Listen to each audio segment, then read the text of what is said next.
to check the list of used names first, then write the story. The names to avoid are all in the document. Let me craft completely new names. Archer, narrator.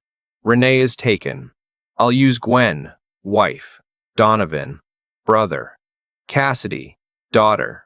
Wait, Renee is in the list. Let me carefully pick names not in the list. Used names from file. Dana, Garrett, Marcus, Neil, Renee, Patrice, Clive, Theo, Ray, Carol, Owen, Sylvie, Troy, Leonard, Joel, Diane, Brandon, Claire, Walt, Harriet, Curtis, Petra, Eli, Mara, Conrad, Sasha, Felix, Bridget, Hank, Kevin, Patrick, Ivy, Gordon, Warren, Lily, Pam, Sylvia, Russell Hale, Cody, Margaret, Terry, Nadine, Aiden, Cooper, Damon, Nate, Andrea, Gerald, Vivienne, August, Lena, Doug, Serena, Renata, Becca, Derek, Jonah, Priya, Whitfield, Zoe, Patricia, Elliot Marsh, Noel, Fletcher, Caleb Boyd, Tessa, Miles, Vince, Simone, Claudette, Philippa, Dr. Paul Whitmore, Rebecca Holt, Francine, Roderick, Miriam, Stafford, Brent. New names I'll use. Archer, narrator. Gwen, wife. Donovan, brother. Cassidy, daughter. Stewart, HR director. Boss reference. Weston, lawyer. I don't hit snooze. Never have. Even on the mornings when every part of me wants to stay horizontal, wants to pretend the world outside the bedroom doesn't exist, I still swing my legs over the side of the bed and put my feet on the floor. My father drilled that into me when I was 9 years old. The floor, he used to say, is the first promise you make to the day. I kept that promise for 31 years of marriage. I kept it the morning after I found out my brother had been sleeping with my wife. But I'm getting ahead of myself. My name is Archer. I'm 53 years old. I spent 22 years working in commercial real estate development in Charlotte, North Carolina. The kind of work where you shake a lot of hands, sign a lot of papers, and convince yourself that the steadiness of your career means the steadiness of your life. I had a wife named Gwen, a daughter named Cassidy, a brother named Donovan who came to every Thanksgiving and every Christmas and sat at my table and ate my food and looked me in the eye across the turkey and the mashed potatoes and the football game on the muted TV in the background. For 13 years, he was also sleeping with my wife. I didn't find out from a private investigator. I didn't catch them. No anonymous tip, no lipstick on a collar, none of the things you see in movies. I found out the way nobody expects, from a blood draw at a routine physical. I was 51 when my doctor, a careful, soft-spoken man who has been my physician for 16 years, sat me down and told me my blood work had flagged something worth discussing. Not cancer. Not anything like that. He was reviewing family history for a hereditary condition he wanted to screen Cassidy for as she got older, and he needed to confirm a few things. He pulled up my file. He looked at the notes about Cassidy's health history, which I had listed her blood type on years ago for school records. He paused for a long time. Then he said, "Archer, is there any possibility Cassidy isn't your biological daughter?" I laughed. It was a short, confused sound. The kind of laugh that isn't really a laugh at all. It's just what your body does when your brain refuses to process something. He showed me the numbers. I have a blood type that, combined with Gwen's, makes it biologically impossible for us to have produced a child with Cassidy's blood type. He was gentle about it. He said mistakes happen with medical records, that I should verify, that there were a number of explanations. He gave me the name of a lab that handles discrete paternity testing. He handed me a card. He patted me on the shoulder. I drove home and sat in my driveway for 45 minutes before I went inside. Gwen was in the kitchen making pasta. She had the radio on, some oldies station she liked. She smiled at me when I walked in and said, "How'd it go?" The way you say it when you already know the answer is going to be fine. Because in our life, the answers were always fine. I said it went well. I kissed her on the cheek. I helped set the table. I am not a dramatic man.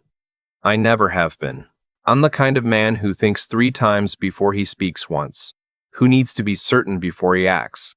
So I did not confront Gwen that night. I did not call my brother.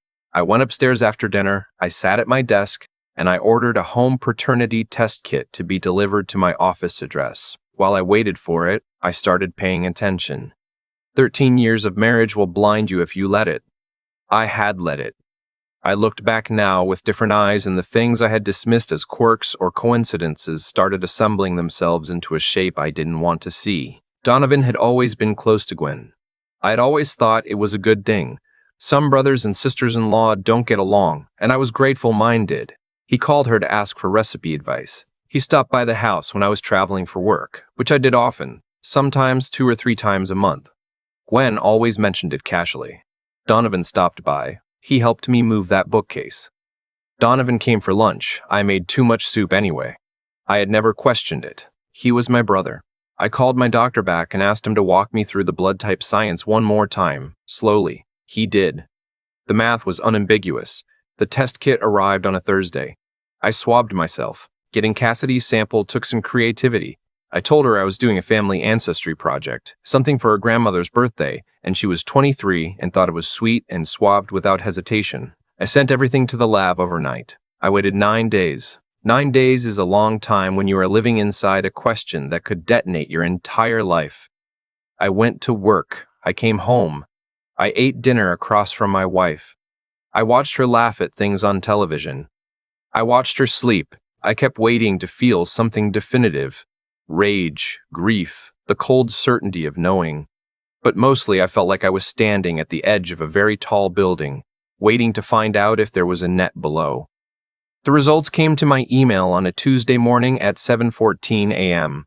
I was in my car in the parking garage of my office. I opened my phone. I read the result 3 times. Probability of paternity, 0.7%. I sat in that parking garage for an hour and 20 minutes. A colleague knocked on my window to ask if I was okay. I said I had a headache. He nodded and left. I sat there until my hands stopped shaking enough to drive. I called a lawyer that afternoon. Not a friend who happened to be a lawyer. Not someone Gwen or Donovan knew. I found a family law attorney named Weston, recommended by a colleague in another city, no local connections, and I met with him privately for 2 hours. I told him everything I knew. He told me what we needed. He was methodical, calm, the kind of man who had heard every version of this story and still treated mine like it mattered. Do not tip your hand, he said. Not to her, not to your brother, not to anyone who knows them both. Gather first, act second. I am not, by nature, a patient man, but I had already proven to myself over the past 9 days that I could perform normalcy. I kept performing it. Over the next 6 weeks, Weston and I built the case. Not for drama, for protection. My name had been on the mortgage, the accounts, the taxes for 22 years. If this went sideways, I needed to come out on the other side with something left. We documented everything quietly. I requested copies of financial records I had legitimate access to. I found that Gwen had a credit card I wasn't aware of. Not hidden exactly, just never mentioned. Statements going to an email address I didn't know she had. 7 years of statements. The charges told a story. Hotel rooms, weekends, restaurants and cities she had told me she visited with her college girlfriends. A jewelry store charge that produced a necklace I had never seen around her neck. I thought about confronting Donovan first. He was my brother, part of me, the part that had known him for 53 years, wanted to give him the chance to explain. To say something, anything that would make this make sense. But I knew if I called him, it would get back to Gwen. They would close ranks. They would lawyer up. They would have time I wasn't prepared to give them. So I let it go a little longer. The thing about performing normalcy is that eventually you get good at it, and eventually that frightens you. I was having dinner with my wife one evening. A quiet Wednesday, lamb chops she had made because she knew I liked them. We were talking about Cassidy. She had just started a new job in Raleigh. She was doing well. She was happy. Gwen was smiling, and I was smiling, and it looked exactly like a good marriage from the outside.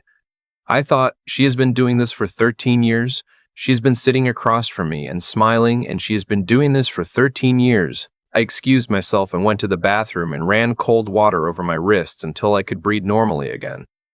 The thing that finally decided the timing for me was a phone call I wasn't supposed to hear. I had come home early from a trip. A meeting in Raleigh had finished the afternoon before it was supposed to. I pulled into the garage and let myself in through the side door. Gwen was in the kitchen. her back to the hallway, and she was on the phone. I stopped in the hallway because I heard my brother's name. Not because I was trying to listen, I simply stopped. "Donovan, you need to stop worrying," she said. Her voice was low, easy. The voice of someone who has had this conversation many times. He doesn't know anything. He never has. "That's not who Archer is." She laughed at something he said. "I know," she said. "I know, but she's his. In every way that matters to him, she's his. So just stop." I walked back out the side door. I sat on the back step for 20 minutes. The sky was pink at the edges and a neighbor's dog was barking somewhere down the block, and I sat there and I thought, in every way that matters to him, as though the truth was a technicality, as though my love for my daughter was the thing being managed instead of the lie. I called Weston the next morning and I said, "I'm ready." We had planned to do this at mediation in a controlled legal setting.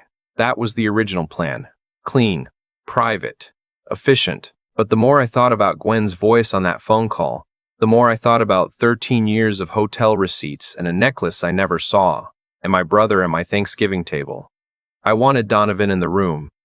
I needed him to know that I knew, not for cruelty, for closure. Donovan had been working at a commercial contracting firm for 8 years. My company had used his firm twice in that time, referrals I had given him because he was my brother and I wanted to see him succeed. He was scheduled to come in for a project meeting the following Thursday, a preliminary walkthrough of a site we were potentially partnering on. He didn't know I knew anything. He walked into our conference room at 10 a.m. and shook my hand. I let the project manager run the first 20 minutes of the meeting normally. Then I asked for a brief recess. I excused the project manager. I slid a folder across the table. Donovan looked at it. He didn't open it at first. He looked at me. "What's this?" he said. "Open it," I said. He opened it. Inside was the paternity test result, a summary of the financial documents Weston had compiled, a printed email chain that Weston had legally obtained during discovery prep, a photograph, time-stamped, taken by a security camera at a hotel in Asheville 2 years ago, of my brother and my wife checking in together. I watched his face. I have known my brother's face for 53 years. I have seen him cry at our father's funeral. I have seen him laugh until he couldn't breathe. I have seen him proud and embarrassed and tired and hungover and grieving. What I saw across his face in that conference room was something I had never seen before and don't have a clean word for. It wasn't guilt exactly. It was the look of a man who has been carrying the weight so long he forgot it was there, and someone just named it in front of him, in a room with fluorescent lights and a whiteboard with project notes still on it. He said my name. I said, "Don't."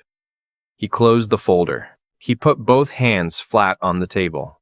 He started to say he was sorry. I told him I'd heard what I needed to hear from him on a phone call I wasn't supposed to be part of, and that I didn't need an apology in a conference room. I needed him to understand what was about to happen. What was about to happen was this. I was filing for divorce. I had retained Weston, who had already filed a preliminary motion. The house would be handled equitably, but I would not be the one leaving it. That fight was already in process. Cassidy had been informed. That part had been the hardest part of all of this, and I'll get to it. I told Donovan that the professional relationship between our companies was over. I had already informed our project manager that we would be finding a different contractor for this partnership, and that I would be recusing myself from any decision-making that involved his firm going forward. It was professional. It was appropriate. It ended his biggest current revenue stream. He looked at the table for a long time. Then he looked up and he said, "Does Gwen know?" "She will this afternoon," I said. I stood up. I picked up the copy of the folder I had kept for myself. I said, "I'm going to ask you to show yourself out." He left without another word. I stood at the window for a while and watched the parking lot, and then I went back to my desk, and I called Weston and I told him it was done, and then I called Cassidy. Telling Cassidy was the conversation I had rehearsed more than any other, more than the lawyer, more than the confrontation with Donovan, more than anything. She was 23. She had grown up with a father who coached her soccer team and helped her with her college applications and drove 14 hours round trip to help her move into her first apartment. Whatever the biology said, that was the truth I had lived and the truth she had lived. and I needed her to know that before anything else. She answered on the second ring, the way she always did when she saw it was me. I said, "Hey, sweetheart, I need to tell you some things. I'm going to ask you to let me get through all of it before you respond, because some of it is going to be hard to hear. Can you do that?" She said yes. I told her about the blood type question, the test, the result. I told her that I had spent the last 2 months making sure I understood what it meant legally and financially before I told her, because I wanted to have answers when she asked questions. I told her that nothing, not a number on a lab report, not a name on a legal document, not anything that had happened between her mother and me, changed who she was to me. She was quiet for a long time. Then she said, "Dad." Just that. Just my name and her voice. And I had to press the phone hard against my ear and look at the ceiling of my home office for a minute before I could speak again. "I know," I said. "I know." She asked me if I was okay. My 23-year-old daughter, in the middle of finding out her entire family structure was different than she thought, asked me if I was okay. I told her I was getting there. I told her I was going to be fine because I was. I had decided I was going to be fine before I even filed the paperwork. She asked about Donovan. I told her I had spoken to him that morning. She went quiet again, and this time the quiet had a different texture. "I always wondered why Mom got weird every time his name came up around you," she said finally. "I thought it was just a sister-in-law thing." I didn't say anything to that. Gwen called me 4 times that afternoon after Donovan had presumably reached her. I let all 4 go to voicemail. The 5th time, I picked up. She started talking immediately, the way people talk when they're terrified of silence. Fast and overlapping. Half explanation, half apology. She said it was complicated. She said it had started before she fully understood what she was doing. She said she had always loved me. She said Cassidy was mine in every way that counted. I let her finish. Then I said, "Weston's office will contact you with the next steps. Please work with whoever you retain to communicate through counsel." She said my name. She said it like a question. I said, "I hope you're well, Gwen," and I hung up. The divorce took 14 months. It was not clean, but it was contained. Gwen had retained her own attorney, and there were the expected battles over the house, over retirement accounts, over the years of my career that had funded a life she was now being asked to subdivide. The credit card statements and hotel records that Weston had compiled made certain arguments difficult for her to make. Her attorney was competent, but we had documentation she couldn't explain away. The house sold. I took my share. I found a place. Smaller, quieter. A condo on the 7th floor with a view of the city I had worked in for 22 years. I started over at 53, which sounds like the punchline to a bad joke until you actually do it and discover that starting over at 53 means you have the judgment you didn't have at 25, and the resources you didn't have at 35, and the absolute clarity that comes from having survived the worst thing you thought could happen to you. Cassidy came to help me set up the condo. She drove down from Raleigh with her boyfriend and a truck full of things she thought I needed. A kitchen mat, a decent set of dishes, a lamp she said was non-negotiable. We ordered pizza and sat on the floor of the half-unpacked living room, and she leaned her head against my shoulder the way she had done since she was 4 years old. "You know this changes nothing," she said. "Not a question. A statement." "I know," I said. "You're my dad," she said. "That's the whole thing. That's all of it. I don't have much to add to that." She said it exactly right. I hear from people sometimes who have been through versions of this story. The paternity fraud, the family betrayal, the years lost to a lie someone else was living inside your life. They want to know how you get through it. They want a formula, and I understand the wanting. I really do. Because when you're in it, you need something to hold on to, and a formula feels like a handhold. What I can tell you is this. The anger doesn't go away quickly. It visits at strange hours. 3 in the morning sometimes, or in the middle of an ordinary Tuesday afternoon when you're doing something mundane and a memory surfaces. What you do with it when it comes is the thing that determines who you are afterward. I chose, not graciously and not immediately, to put mine into work. Into my relationship with my daughter. Into building something that was genuinely mine rather than a version of my life I had been performing without knowing it. Donovan and I have not spoken since that conference room. I don't know what his version of the story sounds like from the inside. I suspect he has told himself things that make it easier to live with. That's his work to do, not mine. What I know is this. I did not stop hitting snooze because I was foolishly optimistic. I stopped because my father was right. The floor is the first promise you make to the day. Even on the days when everything you thought was solid has turned out to be built on something else entirely, you put your feet on the floor. You make the promise. You see what the day brings. It brings, eventually, more than you expect. I am living proof of that. And if you're sitting somewhere right now in the middle of a story that feels like mine, unable to breathe, unable to see the other side, I want you to know the other side exists.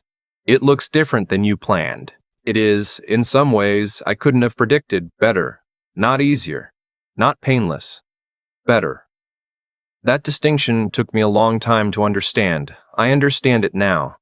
I've thought a lot about what made all of this possible. Not the betrayal. That part is easy to explain. People make choices that serve themselves. They tell themselves stories that justify those choices. They get comfortable inside the lie until the lie starts to feel like the truth. That's not a mystery. That's just what happens when someone decides that what they want matters more than what's real. What I've thought about more is the 13 years. The 13 years I didn't see it, and for a long time I wanted to make that into a failure of mine. Some blindness I should be ashamed of. Some weakness in my character that let it go on so long. I don't believe that anymore. What I believe now is that I trusted the people I had chosen to trust, and they chose differently than I did. That's on them. The account doesn't balance any other way.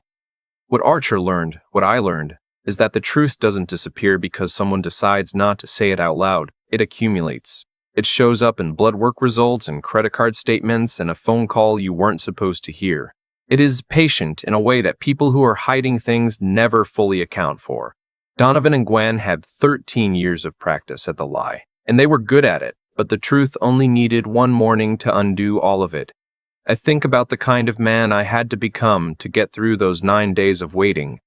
The kind of discipline it takes to sit across from someone at dinner and perform ordinary life while carrying something that heavy. I don't say that to congratulate myself. I say it because I think most people underestimate what they're capable of when the moment actually arrives. You find out who you are not in the easy stretches, but in the unbearable ones. I found out I was steadier than I thought, slower to act and harder to break than I had given myself credit for.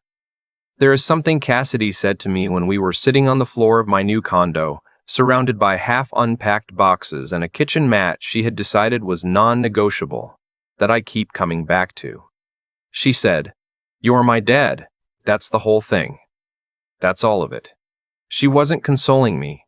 She was stating a fact with the quiet certainty of someone who has already sorted through the noise and found the signal. She's 23 years old, and she already understands something it took me most of my life to grasp. That the relationships worth keeping are the ones built on what you actually do, not on biology or legal documents or years of proximity. That's the thing about cause and effect that nobody explains cleanly when you're in the middle of it. Every choice has a downstream, every kindness, every cruelty, every year of honesty, and every year of deception. It all moves forward in time and becomes something. Donovan and Gwen made their choices. The downstream of those choices was a conference room, a folder, a divorce, a daughter who knows exactly who her father is. I made my choices, to wait, to document, to act from clarity instead of rage. And the downstream of those choices is a 7th-floor condo, a daughter who drives from Raleigh to help me unpack, and a life that is genuinely mine for the first time in a long time. You don't have to be perfect to get through something like this. You just have to keep putting your feet on the floor.